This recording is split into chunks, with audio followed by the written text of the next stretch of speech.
Le Grand Paris est en pleine transformation pour rivaliser avec les grandes métropoles mondiales.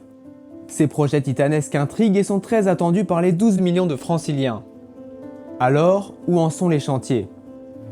Pour le savoir, je vais vous montrer 21 d'entre eux, en commençant par les projets destinés aux professionnels, puis ceux pour les touristes, et enfin pour les transports qui maillent le tout. Pour accueillir les 2,1 millions d'employés de bureaux qui ne cessent de croître dans la métropole, 4 tours sont source de travaux colossaux. Pour commencer, c'est situé à la porte de Versailles que pour 660 millions d'euros, la construction de la tour Triangle, haute de 180 mètres, touche à sa fin. Elle accueillera 70 000 m² de bureaux. Débutant en 2022 et prévue pour 2026, elle se construit en décalé. En novembre, 36 des 44 étages sont achevés, avec le sommet prévu début 2026 et l'achèvement de la pose des vitres dans la foulée. En parallèle, l'aménagement intérieur des niveaux bas est très avancé, mais beaucoup reste à faire pour les supérieurs. Ensuite, c'est pour 624 millions d'euros que la tour Montparnasse va subir un vaste projet de rénovation. L'objectif est d'améliorer les performances énergétiques, son confort et la surélever de 20 mètres avec la pose d'une serre au sommet. Avec ses 90 000 m² de bureaux attendus, les travaux ont enfin commencé. Et les 6 000 personnes qui travailleront dedans auront peut-être besoin de créer des PDF attractifs à partir de documents complexes et conséquents sans perdre de temps. Pour ça, ils peuvent utiliser UPDF, qui n'est pas un simple éditeur de PDF. En effet, la nouvelle version du logiciel UPDF 2.0 est l'alternative la plus complète à Adobe Acrobat pour 1/6 de son prix. Cette nouvelle version propose une interface très intuitive et personnalisable. Mais surtout, grâce à sa nouvelle IA intégrée, vous pouvez traduire, expliquer ou résumer un PDF, voire même créer une mind map automatiquement à partir d'un document. Le logiciel propose également des outils de traitement par l'eau comme la conversion, la reconnaissance OCR, la compression ou encore l'ajout de filigrane. Il est compatible sur Windows, Mac, iOS et Android, permettant une synchronisation automatique et immédiate sur tous les appareils connectés à votre compte. En plus, UPDF propose des mises à jour gratuites à vie et un service client 24 h sur 6. Donc si vous cherchez un logiciel de traitement de PDF tout en un avec IA intégrée, à la fois intuitif et simple à utiliser, une offre Black Friday est disponible jusqu'au 1er décembre avec le lien dans la description et dans le commentaire épinglé. Et à présent, on peut constater qu'en novembre, le déménagement et la préparation du chantier est en cours, puis une fois la tour vide, le chantier principal débutera jusqu'à 2030. Enfin, pour 1 milliard, The Link est une tour de 240 mètres située à la Défense qui sera composée de 2 ailes pour 130 000 m² de bureaux répartis sur 54 niveaux. Depuis 2023, la construction s'élève d'un étage par semaine, puis les aménagements intérieurs s'enchaînent. En novembre, 50 étages sont construits et le bâtiment est achevé à 70%. Pour finir, les futurs professionnels seront formés au pôle de recherche Paris-Saclay, situé au sud-ouest de Paris. Étendu sur 7000 hectares, il accueille l'opération d'intérêt national qui est un projet de ville universitaire et scientifique complète. Débuté en 2013 et prévu jusqu'à 2035, le projet est estimé à 6 milliards. 1,5 milliard sont dédiés à la ligne 18 du Grand Paris Express qui est achevée à seulement 15% car les travaux de tunnels et de structures principales ne sont que partiellement entamés. Et 2,5 milliards pour le campus qui est achevé à 65% avec déjà 7 000 étudiants livrés sur les 17 000 de prévus. À terme, on peut estimer le nombre d'étudiants à 80 000 à l'année. Paris est la ville la plus visitée du monde. Pour conserver sa place, 13 projets sont en cours dans la métropole. Pour débuter, on retrouve 3 zones emblématiques pour améliorer la qualité de vie de la capitale. La première est la place de la Concorde. Avec un budget estimé à 37 millions d'euros, le chantier donnera aux piétons 2/3 de la surface et végétalisera la place grâce à de la pelouse et 130 arbres. En avril 2015, des études archéologiques ont été faites et les travaux lourds comme la végétalisation et la reconfiguration du site sont imminentes avec une fin prévue pour 2027. Le deuxième est le projet nommé Réenchanter les Champs-Élysées qui est prévu pour 2030 et prévoit une réduction du nombre de voies de circulation et une augmentation de la végétalisation pour la somme de 250 millions d'euros. L'avenue est bien en chantier, avec une phase de rénovation esthétique et matérielle active depuis 2022. En novembre, des travaux visibles comme les trottoirs, les matériaux nouveaux et des chantiers logistiques actifs prennent place pour permettre une reconfiguration complète. Tandis que sous l'avenue, c'est pour 22 millions qu'un ancien parking souterrain est reconverti en un entrepôt logistique de 16 000 m² réparti sur 9 niveaux pour servir notamment les commerces de luxe du quartier. Le troisième reste la Seine, qui n'est pas assez propre pour la baignade sur toute sa longueur. Pour les JO, certains bassins sont achevés, mais en ce moment, le raccordement des bateaux au réseau d'assainissement et la création d'ouvrages de régulation des eaux pluviales en cas de forte averse restent en cours. Ensuite, 4 sites religieux subissent d'importantes restaurations. On commence avec l'église de la Madeleine, restaurée pour 10 millions d'euros qui a des travaux qui sont en grande partie achevés. La façade principale a été inaugurée en avril 2024, et maintenant, le chantier continuera sur les façades latérales et à l'arrière de l'édifice avec une fin horizon 2030. Pour une remise à niveau complète, la remise en état de la toiture et le passage à l'éclairage LED en intérieur est prévu.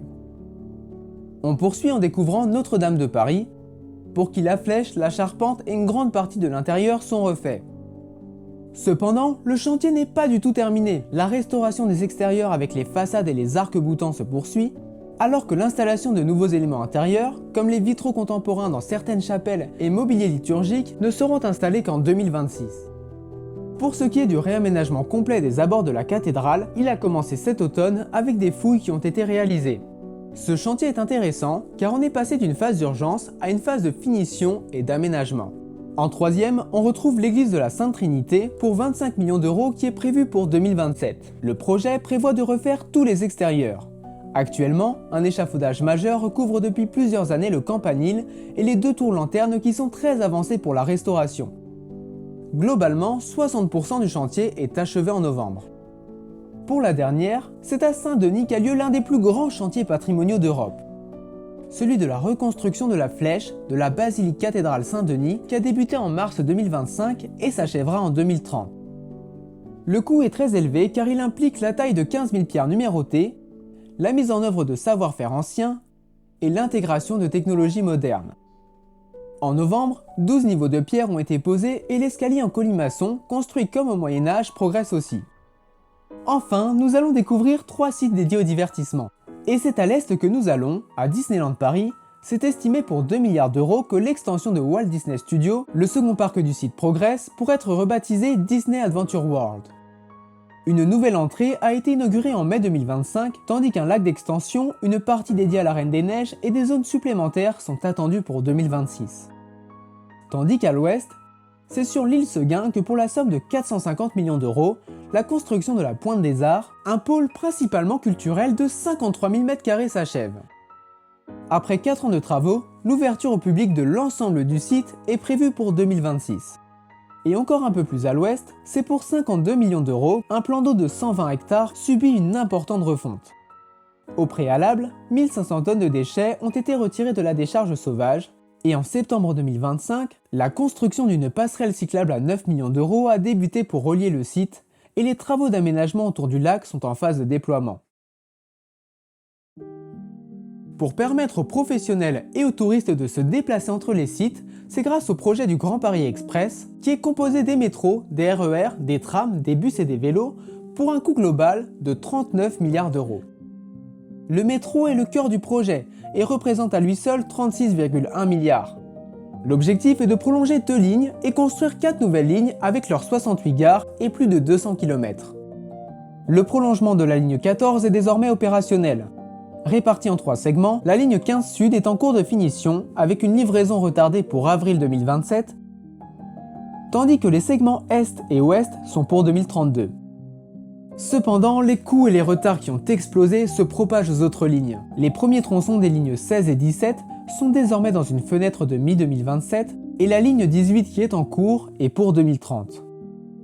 Effectivement, le coût global du projet a doublé en passant de 22 milliards en 2010 à 36 milliards aujourd'hui, et les retards sont colossaux. Néanmoins, la crise du Covid-19 et les nombreuses difficultés rencontrées dues à l'ampleur de ces chantiers permettent d'expliquer en partie les retards.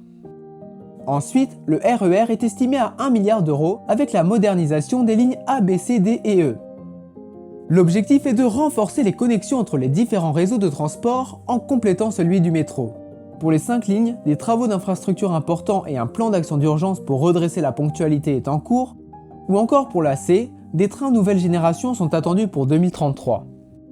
Le tram représente 1,1 milliard avec une modernisation des lignes locales. Actuellement, le renouvellement du matériel roulant et le prolongement de lignes existantes est en cours. Toutefois, tout n'est pas achevé. Certains prolongements, remplacements complets de rames et optimisation d'infrastructures sont encore à venir. Les bus représentent 600 millions d'euros avec des aménagements, des couloirs de bus et des stations. Les 5 lignes des bus à haut niveau de service progressent. Il y a la ligne Tsen 1 qui fonctionne et Tsen 2, 3, 4 et 5 qui vont voir le jour entre 2025 et 2031. Tsen 4 est à une mise en service imminente. Ces bus sont en construction depuis 2023 et des essais prennent place depuis plusieurs semaines avec une mise en service prévue pour décembre. Les vélos représentent 250 millions avec des pistes et stationnements. 180 km de nouvelles pistes cyclables sont prévues dans la métropole entre 2021 et 2026. Cependant, la lenteur des chantiers peut être dénoncée car l'échéance approche et seulement 60% sont achevés. Pour finir, c'est pour 4 milliards d'euros que l'aéroport Charles de Gaulle subit une modernisation pour l'horizon 2035. On retrouve donc pour 2,2 milliards la construction du Charles de Gaulle Express, qui est un train rapide actuellement en construction qui sera livré en 2027 et sera indépendant du RER B. Ou encore sur l'aéroport avec la rénovation complète de la piste 1, le toit et le parking du terminal 2 qui doit se terminer fin 2025. Néanmoins, un projet de construction d'un 4e terminal a été abandonné pour des raisons environnementales. Tandis que pour l'aéroport Paris-Orly, une modernisation de 450 millions d'euros est en cours face aux 2 nouvelles lignes 14 et 18 du Grand Paris Express qui le desservent. La ville du Grand Paris s'améliore pour accroître sa concurrence face aux autres métropoles du monde sur le secteur touristique et professionnel, grâce à de nombreux projets qui sont tous maillés par un réseau de transport qui se réinvente. À présent, n'oubliez pas que si vous êtes intéressé pour réaliser des PDF de manière rapide et de qualité, UPDF est présent. Autrement, je tenais à m'excuser car dans la dernière vidéo, j'avais annoncé la Sagrada Familia, mais finalement ça sera pour la prochaine, car pour vous, j'ai préféré que globalement on achève Paris pour que vous ayez une mise à jour complète et qu'on puisse passer à autre chose sans revenir à Paris dans les prochaines semaines.